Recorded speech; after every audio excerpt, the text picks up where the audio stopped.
الذين صبروا وعلى ربهم يتوكلون وكأين من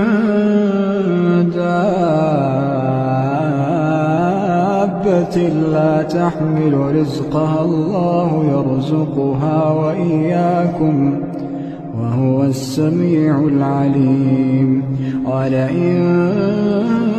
سألتهم من خلق السماوات والأرض سخر الشمس والقمر ليقولن الله فأنى يؤفكون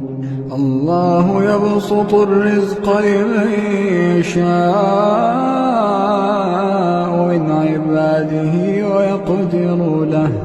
إن الله بكل شيء عليم.